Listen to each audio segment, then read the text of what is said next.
Working for me so far. I'm going to start off today with the 3-barrel Chinese hand cannon. This is an original piece I found at Brimfield Flea Market. It dates from the late 1700s. The hand cannon was the first real firearm.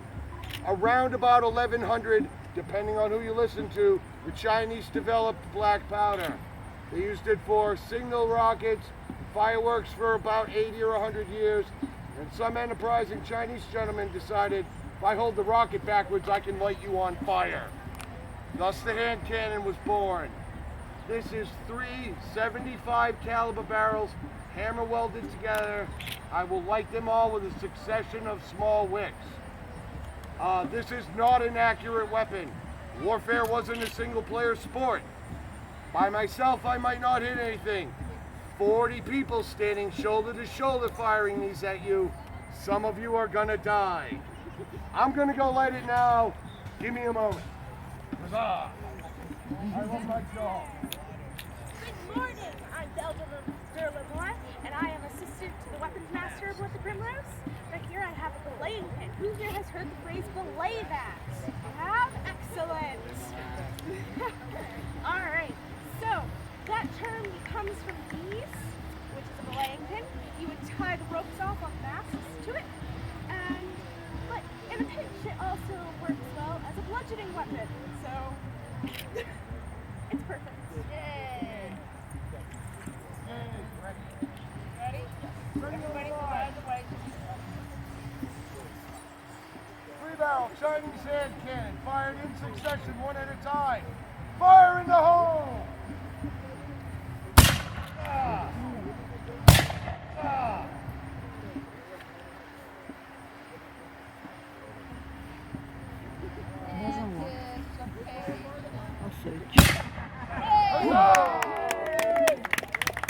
I love my job.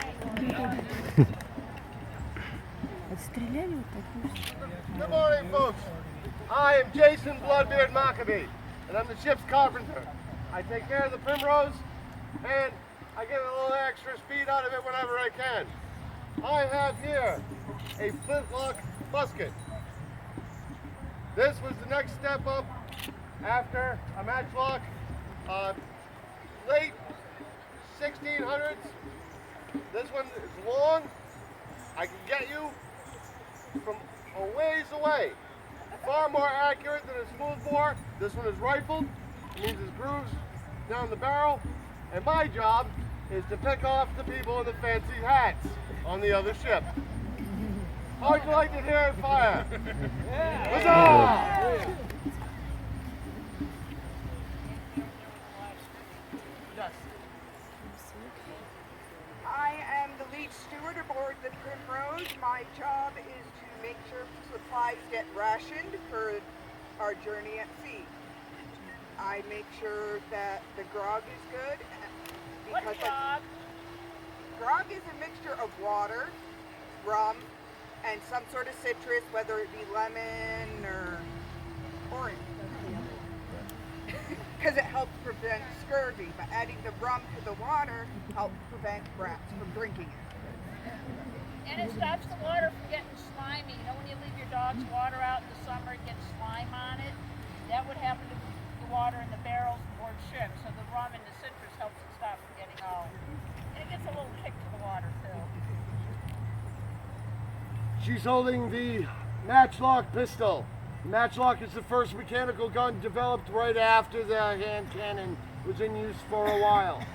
This is a pistol model. Please don't point it at me. Thank you. You stood on the other side. Yes. It's the matchlock. This is slow match. Slow match is natural fiber rope soaked in a mixture of half gunpowder, half water, and then allowed to dry. It's called slow match because it burns very slowly, like a cigarette, about an inch every 10 minutes. We also use it in the linstock used to light some of the other guns. As I said, the first mechanical gun, its simplicity itself. You pull the lever, the serpentine puts the burning match into the pan of gunpowder. And she will go fire it now. 62 caliber smooth bore.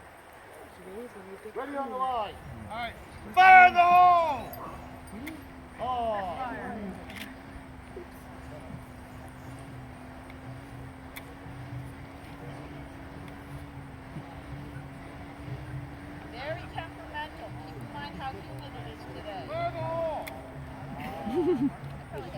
Well, he's messing around with that. Somebody else can come sit right behind him.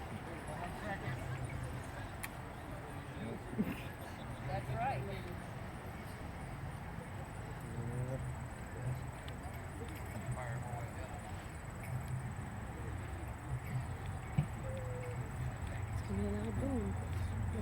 The hard way. Alright, put it down. Cooking is on battle. Okay? Yeah. Look there. Way over there. Pointing towards the... Problem with flintlocks, they did not always go off. You know, it's very humid today. Gunpowder is amazingly hygroscopic. I'll take that. This little toy right here is a blunderbuss, one of the bigger guns on our ship. It is a 75 caliber? It is. 75 caliber smoothbore. They thought the flared barrel would spread the shot out across the ship. Physics says that's a lie. It would just be as inaccurate as the rest of the guns on the ship. Ready on the line. Matchlock pistol range. I know. 62 caliber matchlock pistol. Fire in the hole!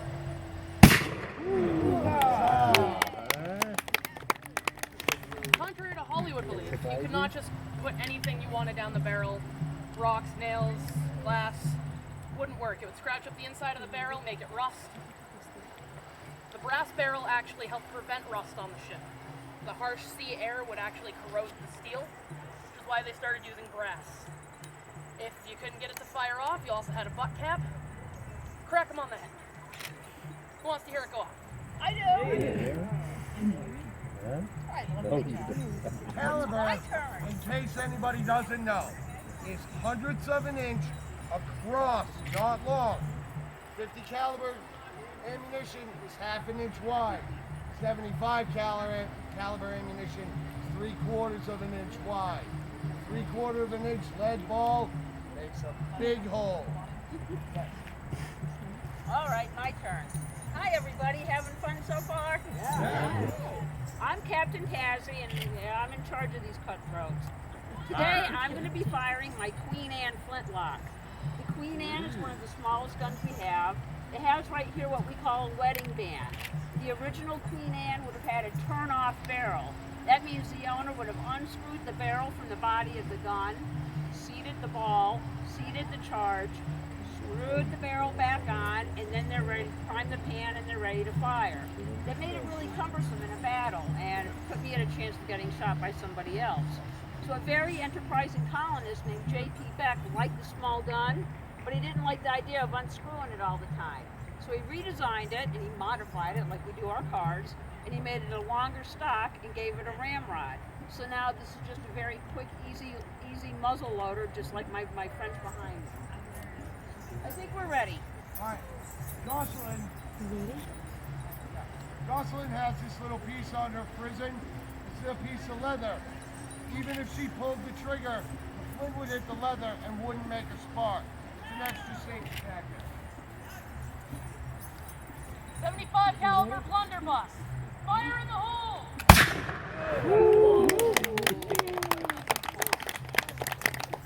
All right, now as you were Очень большие saying, дырки оставляет. not when you have a flintlock or a matchlock or one of those, the gun doesn't always work. These are mostly single shot guns. So, a very engineering young man by the name of Elgin developed this. Because it's nice to have a backup plan. Now this one you'll notice is not a flintlock. This one is a percussion piece. Use a percussion cap on here instead of using a flint. A little bit more reliable and a lot more fun, really. So who wants to hear this one and his matching percussion piece go off? Yeah. My turn. Captain's 50 caliber Queen Anne. Fire in the hole!